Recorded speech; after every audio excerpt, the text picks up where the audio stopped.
সদিচ্ছার অভাবে বাধাগ্রস্ত হচ্ছে ক্রিকেটের উন্নতি। সভাপতি ফারুক আহমেদ এবং পরিচালক নাজমুল আবেদিনের কার্যক্রম দেখাচ্ছে না আশার আলো, জানিয়েছেন সাবেক পরিচালক খন্দকার জামিল উদ্দিন। ক্রিকেট বোর্ডে দ্রুত কমিটি ভাগ করে দিলে এমনটা হতো না বলে দাবি তার। সাকিব তামিম ইস্যুতেও সঠিক ভূমিকা পালনে ব্যর্থ বিসিবি বলছেন তিনি।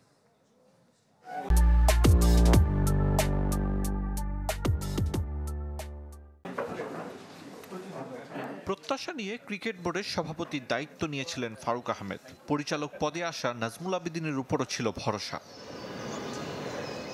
তবে 5 মাস না যেতেই দুজনের মনোমালিন্য, গণমাধ্যমে বেফাঁস মন্তব্য, সামনে এসেছে বিসিবির ভেতরকার অস্থিরতা।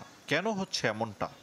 আমি তো মনে করি ইটস আই ওয়াশ, যে হ্যাঁ একটা পরিবর্তন হয়েছে, কিন্তু এই যে বাংলাদেশ ক্রিকেটের এই যে একটা মহাযজ্ঞ, এটা কি দুইটা মানুষ পরিবর্তন হলে সব কিছু পরিবর্তন হওয়া সম্ভব? কোনোভাবেই সম্ভব না। সেরকম সদিচ্ছা আমার থাকতো তাহলে অবশ্যই এখানে পরিবর্তন আসতে বাধ্য। রাজনৈতিক পালাবদলের পর পাকিস্তান ও ভারতের মাটিতে দেশের হয়ে খেলেছিলেন সাকিব। তাই তো সাকিবকে নিয়ে এমন অনিশ্চয়তার কারণ খুঁজে পান না সাবেক পরিচালক। বোলিংয়ে নিষেধাজ্ঞা থাকলেও ব্যাটার হিসেবে খেলতে বাধা নেই আইসিসির।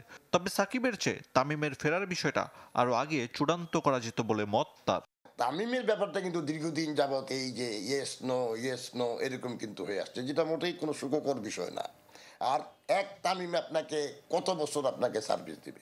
এক তামিম, এক মুশফিক, এক মাহমুদুল্লাহর উপরে তো আপনি সারা জীবন ক্রিকেট খেলতে পারবেন না। তাদের ক্ষেত্রে একসময় সিদ্ধান্ত নিতে হবে যে whether they will win the team or not.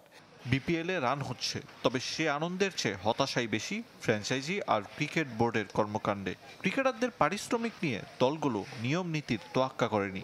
ক্রাইটেরিয়াগুলি set করা হলো বিপিএল শুরুর, তো কোনো ক্রাইটেরিয়া তো ফিল আপ করা হয় না। সেই ক্রাইটেরিয়া ফিল আপ করার আগে বিপিএল শুরু হলো কীভাবে?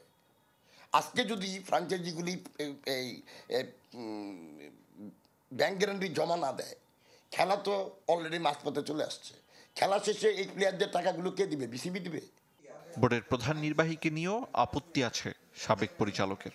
যখন বিসিবির কর্মকাণ্ডে অভিযোগ থাকবে তার দায়িত্ব তো সিইওকে নিতে হবে। আরিফুল ইসলাম, চ্যানেল 24, ঢাকা।